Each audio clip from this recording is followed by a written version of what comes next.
అందరికీ హాయ్, నేను Meelatha. Welcome to my channel. ఈరోజు మామిడికాయ పచ్చడి ఎలా పెట్టుకోవాలో చూపించబోతున్నాను. ఒక్కొక్కరు ఒక్కొక్క విధంగా పెడతారు, కానీ నేను మాత్రం పక్కా కొలతలతో చూపించబోతున్నాను. సంవత్సరం పాటు నిల్వ ఉండే వేసవకాలంలో మాత్రమే దొరికే మామిడికాయలతో పచ్చడి చాలా టేస్టీగా ఉంటుంది. వేడివేడి అన్నంలోకి అయితే ఏ విధంగా చేసుకోవాలో సింపుల్గా నేను చూపించబోతున్నాను. మామిడికాయలను ఇలా తీసుకున్నాను. క్లీన్గా కడిగేసి పెట్టేసుకోవాలి. కడిగి పెట్టుకున్న తర్వాత ఒక గుడ్డతోటి మంచిగా తుడుచుకోవాలి. ఎక్కడా కూడా తడి లేకుండా చూసుకోవాలి. తడి అనేది అసలు ఉండకూడదు. తడి ఉంటే పచ్చడి అనేది పాడైపోతుంది.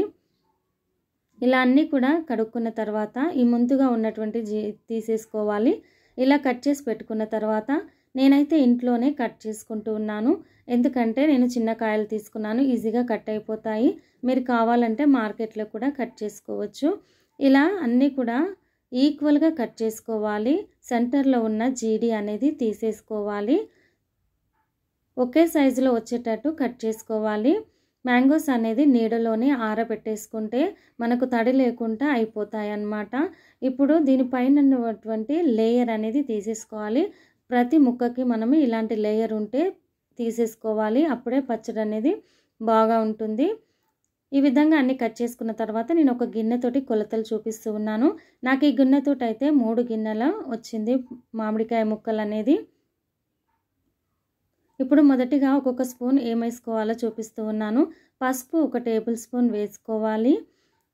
జీలకర్ర పౌడర్ 1 టేబుల్ స్పూన్ వేసుకోవాలి. అల్లం వెల్లుల్లి అనేది మీ ఇష్టం అండి, వేస్తే టేస్ట్ సూపర్గా ఉంటుంది. 1 టేబుల్ స్పూన్ వేసుకోవాలి. మెంతి పిండి అనేది 1 టేబుల్ స్పూన్ వేసుకోవాలి. ఎక్కువగా వేసుకోవద్దు, చేదొస్తుంది. ఇక్కడ వెల్లుల్లి అనేది క్లీన్గా ఇలా చేసుకొని పెట్టుకోవాలి. వెల్లుల్లి కొద్దిగా ఎక్కువగానే వేసుకోవాలి, అప్పుడే టేస్ట్ అనేది బాగుంటుంది. ఇక్కడ నేను రా సాల్ట్ తీసుకున్నాను. రా సాల్ట్ అనేది మెత్తగా పట్టుకొని వేసుకోవాలి. మా నార్మల్ సాల్ట్ అనేది యూజ్ చేయకూడదు. నిల్వ పచ్చళ్ళలోకి అంత టేస్టీగా ఉండదు. ఆవపిండి వేసుకోవాలి. ఇలా మెత్తగా చాలా బాగుంటుంది. ఇలా పౌడర్ చేసుకొని వేసుకోవాలి. ఆవపిండి అనేది కారం పొడి వేస్తూ ఉన్నాను. ఈ కారము, ఆవపిండి, ఉప్పు అనేది నేను ఈక్వల్గా తీసుకున్నాను. 3 కప్పుల మామిడికాయలకు హాఫ్ కంటే ఎక్కువగా, కొద్దిగా ఎక్కువగా ఈ 3 ఐటమ్స్ తీసుకున్నాను. కారము, ఆవపిండి, ఉప్పు, ఈ 3 ఈక్వల్గా తీసుకున్నాను. అప్పుడే మనకు ఈక్వల్గా సరిపోతుంది. తర్వాత కలుపుకొని అవసరం లేదు, కరెక్ట్గా సరిపోతుంది 3 కప్పుల మ్యాంగో ముక్కలకి. ఇప్పుడైతే పల్లి నూనె వేసుకోవాలి. పల్లి నూనె వల్ల మనకు టేస్ట్ అనేది చాలా బాగా ఉంటుంది. నేనైతే ఈ విధంగానే వేసేస్తున్నాను ఆయిల్ డైరెక్ట్గా. కొంతమంది లైట్గా వేడి చేసుకొని చల్లార్చి వేస్తారు. ఈ విధంగా చేసి చూడండి, చాలా టేస్టీగా ఉంటుంది. ఇలా ఆయిల్ని వేసుకొని కొద్దిగా వేసుకుంటూ మనం కలుపుకోవాలి. ఒకేసారి వేసుకోకుండా ఇలా కొద్దిగా వేసుకుంటూ కలుపుకోవాలి. అప్పుడే మనకు క్వాంటిటీ అనేది తెలుస్తుంది. ఈ విధంగా కలుపుకున్న తర్వాత ఒక జారిలోకి లేదంటే ఒక సీసం బాటిల్లోకైనా వేసేసుకోవాలి. వేసుకున్న తర్వాత 3 రోజుల తర్వాత మళ్ళీ కలుపుకోవాల్సి ఉంటుంది. ఇప్పుడు చూడండి, నేనైతే 3 డేస్ తర్వాత మళ్ళీ మీకు చూపిస్తూ ఉన్నాను. ఇలా ఆయిల్ అయితే పైకి వచ్చేసింది. ఒక గిన్నెలోకి వేసేసి మళ్ళీ ఒకసారి కలుపుకోవాలి.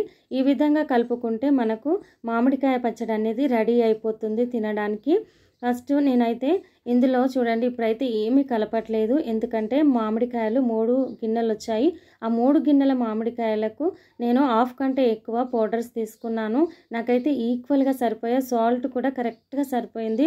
ఎంత సూపర్గా అంటే చాలా టేస్టీగా ఉంది. అన్నంలో కలిపి చూపిస్తూ ఉన్నాను, చాలా టేస్టీగా ఉంది. మీరు కూడా ఈ విధంగానే నేను చూపించిన విధంగా పెట్టుకున్నట్లయితే మీకు చాలా టేస్టీగా వస్తుంది. Thank you friends, thank you for watching.